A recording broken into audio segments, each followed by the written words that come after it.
Ayun, meron din lang ito si customer, bago pa lang to, isang araw lang binili. Astron na mini dustpan. So ang problema niya guys ay maingay daw masyado. Tatakot siya. Ayun guys, sasaksak ko ha. Ito, tingnan natin. Ayun, nakauna agad. Ayan o, ayan o. Yan ang concern niya. Dinig niyo ba guys? Halos tumatakbo yung ano, ayan o, ayan o. Malakas yung vibration kaya maingay. Pati ito pag ginawakan ko, yan, talagang gumagalaw pa rin siya, yan o. Tuturo ko sa inyo guys, simple lang na problema niyan. Actually yan, ang problema niyan is vibration ng fan blade. So wala sa align yan, kaya ganyan ang ingay niyan. So gutin ko lang, patay ko na lang dito. Ayan, makita nyo yan o. Pakikita ko sa inyo yung blade niyan. Ayan o, kahit paghinto medyo may vibration pa rin.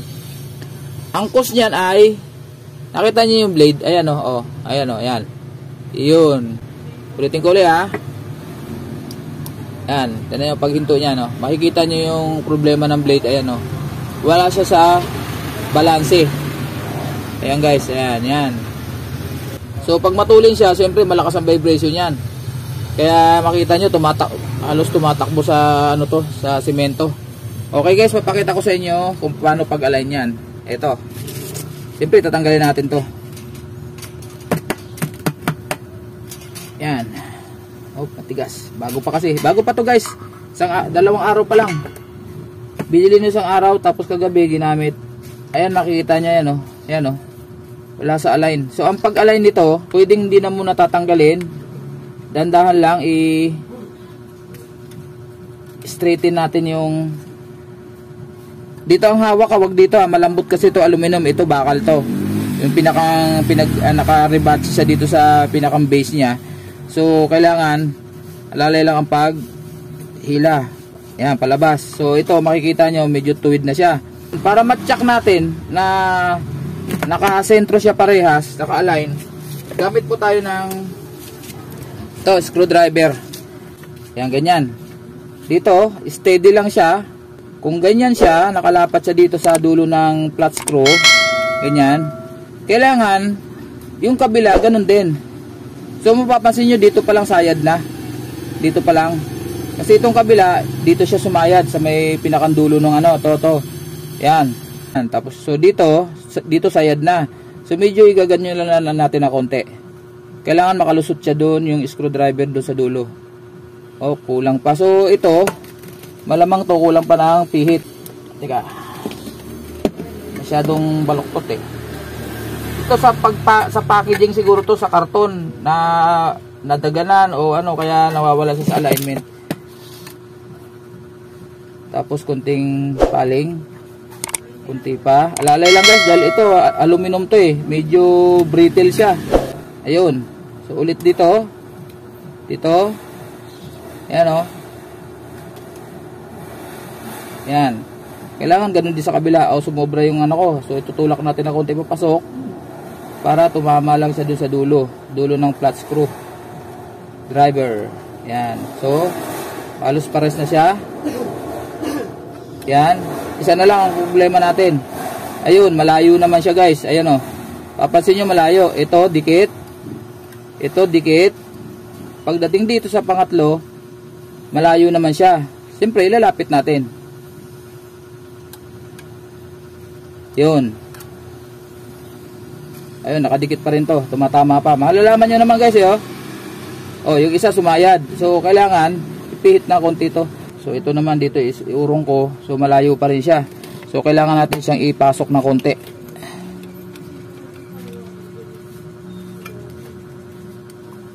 Yan. Ayun. Konti pa.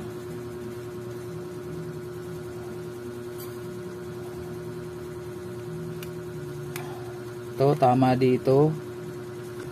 Ayun, medyo okay na. Sa kabila naman. Okay, tapos dito naman. Ayun, tama lang. Ay, kunting labas na konti. Try natin. Yun. Okay na guys, kita nyo.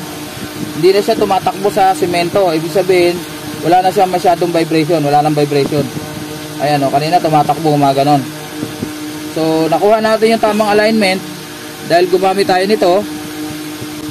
Kayang-kaya yan. Pwede namang walang marker eh. Pinakita ko lang sa inyo yung pinakang accurate para siguradong walang vibration. Makita nyo, tahimik na tahimik.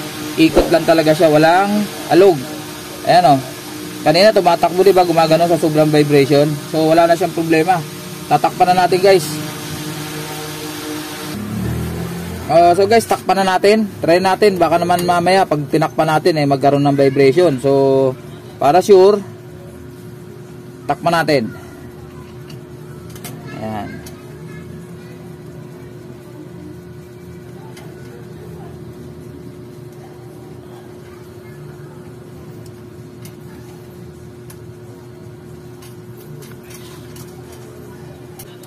So, subukan natin paikutin na may cover na. Tingnan natin kung nagbago. Ayan guys, oh. Wala na. Wala nang vibration. Kahit paikutin natin yan, dapat walang vibration. Ayan. Hangin lang maririnig nyo. Yan. Okay guys, maraming salamat. At meron na naman tayong naituro sa inyo ng simpleng paraan para mawala yung vibration ng ating electric fan. Kahit na anong klaseng electric fan, maliban din doon sa plastic, kasi pag plastic at nawala sa align, kailangan natin palitan.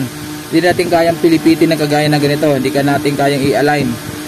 So may mga time kasi na yung plastic sa katagalan yan nagtutwist siya, kaya minsan nawawala rin sa alignment. Tapos yung ibang mga blade ay may mga balancer yan kung tawagin. Ano ba ako dito? O, kita nyo to guys, sample guys. Ito, sakto mayroon. Ito yung plastic na karamihan may balancer. Makikita nyo yung guys, yan o, naka-clip. Yan o, na parang alambre. Huwag nyo tatanggalin yan. Kasi pag natanggal yun, o kahit na hindi na natanggal, minsan natatanggal yan. Pag lilinis, hindi napapansin, akala nila ganun lang. May trabaho po yan. Balancer po tawag yan. Pag nawala yan, posible po na magbabibrate to. Kasi yan, kaya linagyan niya ng manufacturer dahil sinasalang po nila yan sa machine. Makikita nila kung may vibration o wala. Para ka nag-a-align ng mags sa gulong, yung mga tire changer, ina-align nila yun. Minsan mapapansin nyo nung araw, linalagyan pa ng tingga doon sa yung mga bakal na rim. Linalagyan ng tingga tapos pinupukpok, tapos ikot uli hanggang maging balanse siya. Okay guys, dagdag lang sa tips. Maraming salamat. Ayan, at matutuwa na si customer, hindi na siya matatakot dun sa kanya electric pan na sobra yung vibration. Matski TV po, maraming salamat. At dun sa mga hindi pa nakasubscribe sa aking channel, please like, share, and subscribe. At pakipindot na rin ang notification bell sa taas para updated po kayo sa mga susunod ko pang mga video tutorial. God bless po sa atin lahat. Magandang araw.